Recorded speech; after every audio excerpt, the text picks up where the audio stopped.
Okay, hi guys. So today we're going to be showing you how to make an image in the style of Antonio Mora using the Photopia program.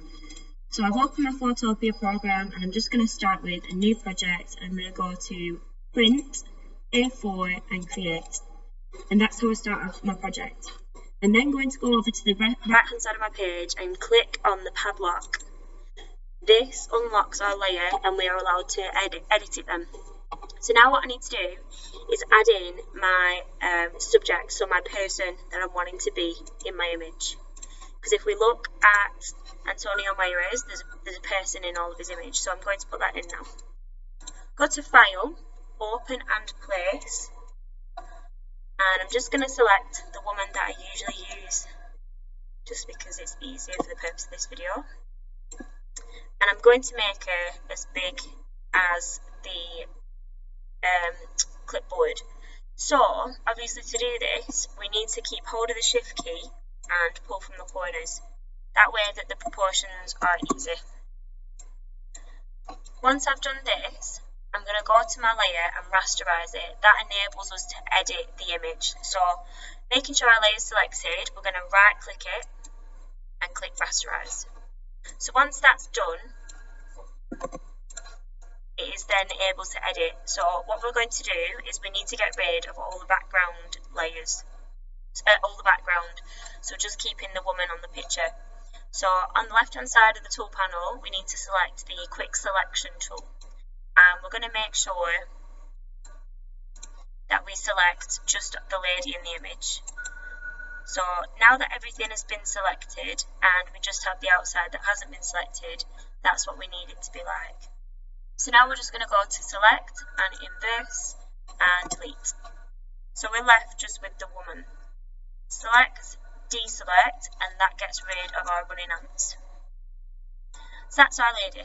So now we need to add in a background, so something that we can combine our lady with. So when we look at Antonio Mora's, there's a nice rural landscape here, or there's a natural landscape. He uses lots of nature pictures, so that's what we're going to aim for.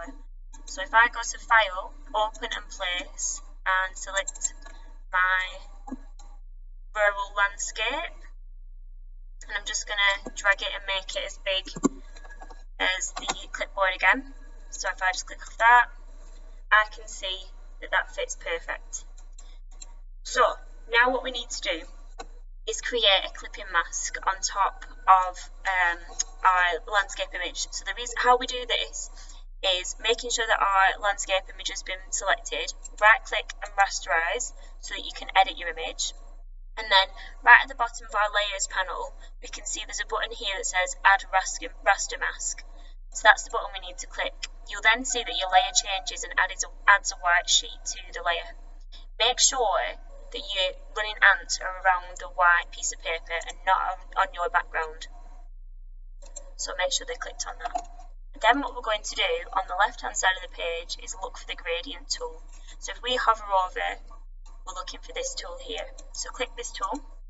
Then at the top you need to ensure that the gradient goes from black to white. So that's this one here.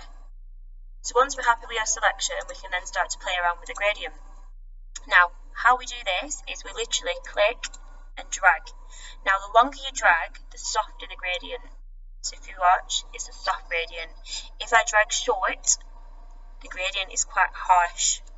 So it's up to you how you want to do it. Now I'm pulling downwards on my image and the bottom of my image is coming up. If I go from the bottom and pull up, the top of the image will be there. Okay, so just have a play around and decide where it's best for you. So I'm going to go a bit less than that.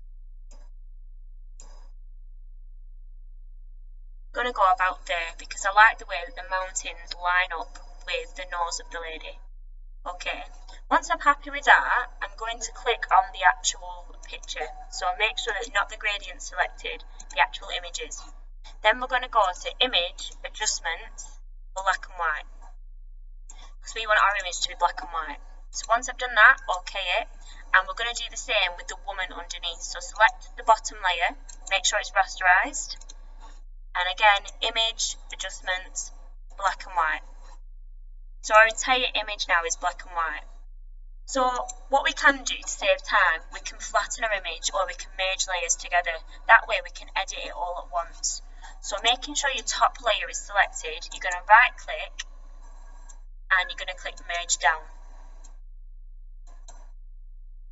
Just give it a minute to load. Okay, so them two layers now you can see have been flattened into one layer. So now we can edit it freely knowing they'll both be changed at the same time. So if we go to edit adjustments, and this time I'm going to play around with the brightness and contrast, just to kind of add a bit of depth to my image, because if we look at Antonio Mora's, they're quite intense images, aren't they? So if we go back, and I'm going to pull that contrast right up, maybe darken it a little bit, and I'm starting to feel the Antonio Mora kind of effects that we get. So that's it guys, thank you for watching.